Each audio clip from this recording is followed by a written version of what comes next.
Muy buenas noches, reporte de mercado de la semana lunes 25 de julio y vamos a hacer pues una visión general de lo que va a ocurrir esta semana. Por cierto, aciertos con el último reporte de la última semana, varias semanas consecutivas dando en el clavo con buena parte de los mercados que hemos ido comentando, así que atención a los siguientes. En este reporte de esta semana vamos a comentar divisas, vamos a comentar la libra dólar y el euro libra, sencillamente porque están en momentos muy clave, muy importante, pero atención, va a ser para los que sean más expertos. ¿Por qué? Porque la libra está complicada, está difícil, ¿vale? Luego comentaremos el euro dólar de modo muy somero, muy grosso. Y vamos a comentar también los índices SP500, DAX e IBEX 35. Y terminaremos con materia prima, como siempre, comentando el crudo, que está muy interesante, y comentando también el oro. Cambia el tono. El título de este reporte semanal es Desacople de mercados. Veréis por qué. Sencillamente, si me pongo a observar, de nuevo recurro a los reportes o los blogs que va publicando Taylor Durden de Zero Hedge. Y podemos ver sencillamente que él pone algo que nosotros comentamos ya hace bastante tiempo, es la divergencia que existe entre el crudo y la renta variable norteamericana. Veíamos un crudo cayendo, que por cierto ha ido cumpliendo rigurosamente, obedeciendo los pronósticos que íbamos haciendo semanas antes. Ha ido cumpliendo cada objetivo, incluida esta semana que ha cumplido objetivo hoy mismo, lunes, de los que dimos anteriormente. ¿Qué pasa? Que el crudo sigue cayendo y el mercado americano sigue estable, incluso sigue subiendo, ¿vale? Pese a la lateralización que está viendo durante la semana anterior, que comentaremos más adelante. Esta es una divergencia sospechosa, decimos. Desde febrero el mercado ha ido subiendo gracias a la recuperación del crudo y la recuperación del sector energético, también muy financiado por el sector financiero, el sector bancario.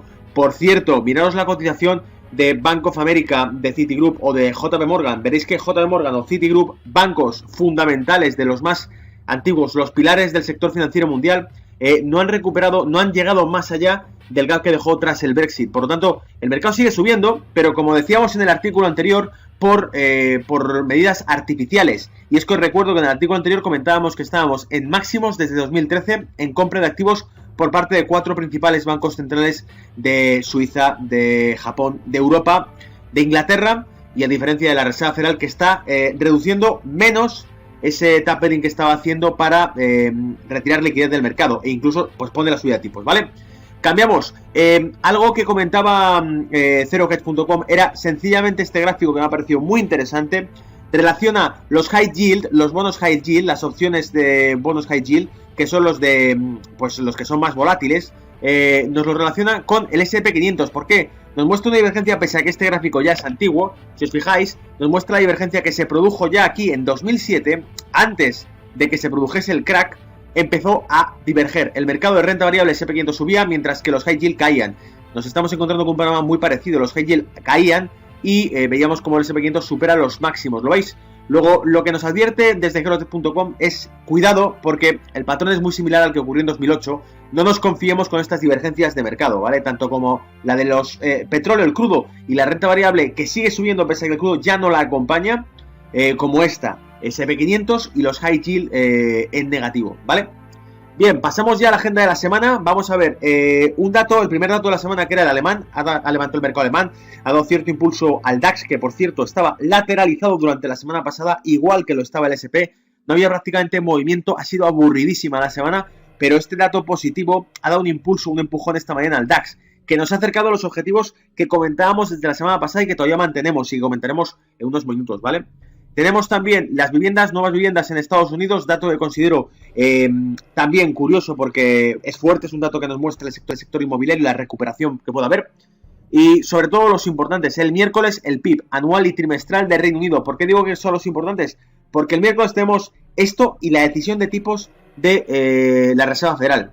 ¿Qué pasa? Que luego veréis en unos momentos cómo tenemos ahora mismo el cable, la libra contra el dólar. Está en un momento crucial. Por eso creo que el miércoles veremos un movimiento fuerte en este par.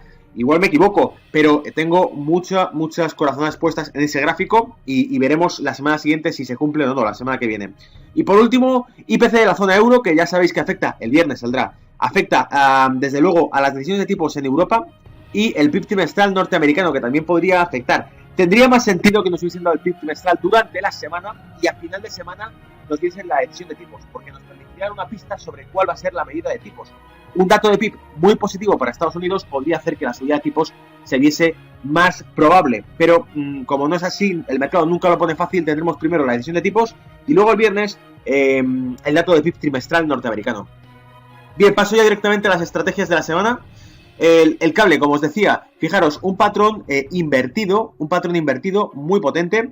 Estuvimos cerca de cruzarlo, lo veis aquí. Fue con las últimas palabras del Bank of England que, pues sencillamente no hablaron de ninguna inyección nueva de liquidez, lo cual habían dicho antes, que trajo hasta aquí abajo, y por eso revalorizó la libra. El pronóstico es, y fijaros que lo tenemos puesto desde la semana anterior, si cruzásemos la neckline, la línea clavicular de esta figura alcista, si la cruzásemos, el objetivo, la proyección de este movimiento al alza nos da el 1.40, prácticamente el 1.41, ¿lo veis aquí? 1.40.90, 1.40.65, ¿y qué pasa? Que coincide justo con estas zonas de aquí, que nos darían como los soportes. Es decir, no solamente recuperamos el gap dejado tras el Brexit, sino que recuperamos prácticamente el 50% del movimiento bajista que hizo el Brexit. Así que cuidado con esa libra dólar porque puede que el miércoles nos dé una sorpresa y repunte al alza el cable, ¿vale? El paso al euro contra la libra, ¿por qué es importante? Pues por los datos IPC europeos y porque de nuevo los datos de PIB británicos podrán influir en esto. Si la libra se revaloriza, se fortalece, veremos que esta figura bajista también tiene una proyección y también tiene un objetivo muy claro. ¿Cuál? El 0,7995, el 0,7960, 0,7960. Este es el objetivo que coincide con ¿qué? Con estas resistencias dejadas atrás tras el Brexit. De nuevo, volveríamos a ver cómo retrocedemos un 50% todo el movimiento producido durante el Brexit, ¿vale? Así que creo que es un objetivo importante y plausible. Pero hasta que no veamos que se cumple, nada de nada, porque fijaros dónde lo tengo encerrado. El precio está lateralizando, estaba muy buena pinta la semana pasada cuando llegamos a estas zonas, pero esta semana tanto la renta variable como las divisas no han querido comprometerse mucho. Y entramos, os recuerdo, en un mes de agosto en el que va a haber poca acción, porque siempre se reduce el volumen negociado. Paso al eurodólar. Eurodólar tenemos pues muy a grosso modo, porque es un gráfico con velas semanales, pero recuerdo que funcionan muy bien. Los patrones de velas semanales se comportan muy bien con las divisas. Fijaros qué bien respetan los márgenes. Tengo varias cajas hechas. Si os dais cuenta son simétricas. Esta distancia es idéntica a esta distancia y esta idéntica a esta distancia. ¿Y me marca el qué? Me marca las zonas que tengo de proyección. Si este es el rango donde se encierra el precio durante varias semanas y cuando lo supera se encierra durante otras varias semanas aquí, tengo una zona ecuatorial que es en torno al 1,0990, 1,10, donde estamos prácticamente muy cerca, ¿vale? Y tengo una zona que de aquí para abajo el rango está, pues de nuevo en un 1,079, o sea, 1,08 sería el rango, ¿lo veis? Aquí está establecido, 1,08. Toda esta zona de apoyo si perdemos para abajo, incluso más abajo 1,05, 1,06, pero ¿qué pasa? Que por encima un rebote al 1,14 sería probable, ¿lo veis? Estamos en la línea ecuatorial, en velas semanales, luego probablemente podríamos ver de nuevo que si esto, y esto tiene que ver con lo que haga la Reserva Federal, el que no anuncie una subida de tipos nos podrá probablemente consolidar hacia arriba ese eurodólar y buscar de nuevo el 1,04. Rompimiento de esta tendencia bajista nos lleva una proyección al 1,14, la proyección alcista. ¿Que nos sale una subida de tipos? Proyección bajista en el eurodólar hacia el 1,079, es decir, al 1,08 y después, pues de nuevo 1,05 los teníamos por aquí abajo, ¿vale? Eso es todo. SP500, renta variable, pasamos aquí. Fijaros, el gráfico de la semana pasada, dijimos esto, dijimos un impulso alcista, se apoya y un segundo impulso alcista porque estamos rompiendo máximos y cuando se rompen máximos ya no hay resistencias cercanas, así que lo único que nos queda es Elliott, proyección, módulos. ¿Y qué hacemos? Proyectamos y decimos, va a ir a los 2.190 puntos. Pero ¿qué pasa? Que toda la semana anterior se ha quedado aquí estancado. Hoy ha habido una caída fuerte del petróleo y parece que ha reaccionado, por fin, parece que el SP reacciona al crudo. Pero ligeramente, ¿por qué? Porque está muy descompensado el crudo con respecto al SP500. Llevan días y días de descorrelación, así que no se va a arreglar con que unas horas corrija el SP. Nada, hasta que no veamos que perdemos los 2.150 puntos el SP no va a ser bajista, incluso los 2.145 puntos, lo veis aquí, toda esta zona de aquí también podría aguantar, entonces no vamos a ser bajistas en el SP hasta que no veamos que o bien pierde estos niveles o bien incluso alcanza los 2.190 puntos, que sería el 100% del primer impulso que ya hizo, pudiendo incluso superarlos. Pero en 2190 habría que cubrirse las espaldas y darse por satisfechos con este impulso alcista, porque una corrección puede iniciarse, ¿vale? Lo tenemos marcado desde la semana pasada, seguimos con él, la lateralización ha sido clave, hemos visto cómo se ha respetado muchísimo la caja que hemos dibujado en el SP, y ahora vamos directamente con Daxetra. Este era el pronóstico que hicimos la semana pasada, este es el gráfico de la semana pasada, del análisis de la semana pasada, y decíamos, bueno, consolidando por encima de los 10.100 puntos, podemos buscar como objetivo los 10.300. Bien, esta semana, este es el gráfico que se nos presenta. Consolidamos por encima de los 2.100 puntos, efectivamente lo hicimos, lo veis, todas estas velas. Estamos en velas de 4 horas, consolidamos por encima de los 2.100. Se lateraliza muy parecido al SP500 y hoy, por fin, el dato que hemos visto nos ha recuperado bastante el mercado, ha pegado un buen impulso y hemos llegado a los 2.250 puntos en el DAX Xetra alemán. Camino de los 2.300, ¿vale? No obstante, no olvidéis la tendencia bajista que tiene, es decir, a largo plazo, velas semanales, hay zonas de resistencia, que es toda esta zona que tenemos aquí, que nos va a impedir las subidas con bastante probabilidad. Pero podemos aspirar a que si el SP se va a 2.190 puntos, ¿por qué no Alemania suba a los 2.000, a los 10.300 puntos su índice, ¿vale? IBEX 35... Bueno, aquí, como siempre, decimos el comentario más común para el IBEX, es que es el vagón de cola de Europa. Entonces, ¿qué ocurre? Que obviamente no se pone a la altura del DAX. Con el caso del IBEX, la semana pasada dijimos, si consolidamos por encima de 8.500, podríamos, superando 8.600, que es esta zona de aquí, que tenéis toda la acumulación de soportes, será una zona de ventas, ¿vale? Si superamos los 8.600, los 8.800, que es el tope gordo, los 8.800 cubrirían el gap que tenemos aquí dejado, ¿vale? Y además nos darían pues toda la zona de resistencias que se ha cumplido y que he comentado tanto en Intereconomía como en Capital Radio en el pasado durante semanas, han sido las resistencias que han cumplido o los niveles que hemos dicho durante semanas, ¿vale? Así que cuidado, porque no han consolidado todavía. IBEX 35, en el caso más positivo, 8.800 puntos si es que SP y si es que DAX alcanzan los 2.190 y los 10.300 respectivamente. Petróleo, este es el gráfico de la semana pasada. Decíamos, todavía queda recorrido, todavía nos queda recorrido bajista. Fijaros que anunciamos la bajada del crudo desde esta zona de aquí, que eran finales de mayo, principios de junio. Dijimos, se formará un doble hombro, cumplirá la figura bajista hombro, cabeza, hombro que tenemos aquí, y la proyección lo llevará a 41,44. Pero dijimos, 46 primer objetivo, 43 siguiente objetivo. En el vídeo de la semana anterior comentamos los $43 como siguiente objetivo del crudo. Veamos qué ha hecho. Los ha alcanzado, los 43. Ahora, eso sí, en este gráfico que os doy tiene mucha información, ¿vale? Mucha información. ¿Por qué?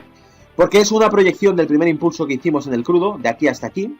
Su corrección, de nuevo un impulso, superado el 100%. Segundo impulso, mejor dicho, tercera onda dilatada.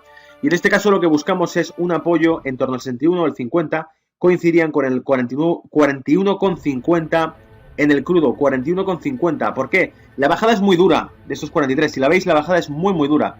Animaría incluso a comprar esperando un rebote alcista y un tercer impulso al alza en el crudo, después de 1, 2 y quizá un tercer impulso. Pero ¿qué ocurre? Que como es tan dura la bajada, se está produciendo tan fuerte, es posible incluso que sea prematura hasta que no veamos algo de aguante, de consolidación por encima de 43. Si no, desde luego un objetivo muy jugoso, muy goloso, muy tentador serían los 41,50 dólares barril West Texas de zona de compra para un impulso alcista. Soy bajista en el crudo, pero hasta cierto punto, llegado a estos niveles, es muy probable que lo tiren para arriba, que lo suban para arriba, y el objetivo podría ser incluso los 58 dólares el barril por proyección de ese impulso. Si se apoya en los 41,50, se nos iría 58. Así que vigilad los 43, si consolidan quizás es buena zona de compra, pero 41,50 sin duda alguna es una buena zona de apoyo, porque coincide con este máximo y coincide con el retroceso 50-61-80 del impulso completo, ¿vale? Por último, el oro, porque cambia la tendencia. Hemos visto un dólar que se ha fortalecido, hemos visto una renta variable que está subiendo, hemos comentado que la subida del S&P500 está muy inflada, pero esto ocurrió en el pasado. La subida de la renta variable americana refuerza el dólar, ¿vale? Lo refuerza, pese a que la Reserva Federal no sube los tipos. Si el dólar continúa reforzándose, si el eurodólar continúa bajista, veréis que este oro sigue bajando. ¿Y qué pasa? Que aquí sí aparece un patrón en velas de 4 horas bajista. ¿Cuál? Pues este patrón que tenéis aquí. Vemos que si perdemos los 1.310, los 1.305 incluso, para los que sean más conservadores, 1.305 dólares la onza perdidos, cuidado porque hay una proyección bajista hacia los $1.270 el lingote de oro, que coincidirían prácticamente con el Brexit, ¿lo veis? Previo al Brexit. Luego el oro podría caer si vemos que el S&P sigue subiendo y supera su lateralidad, porque está muy vinculado con esto y sobre todo si el dólar se sigue fortaleciendo.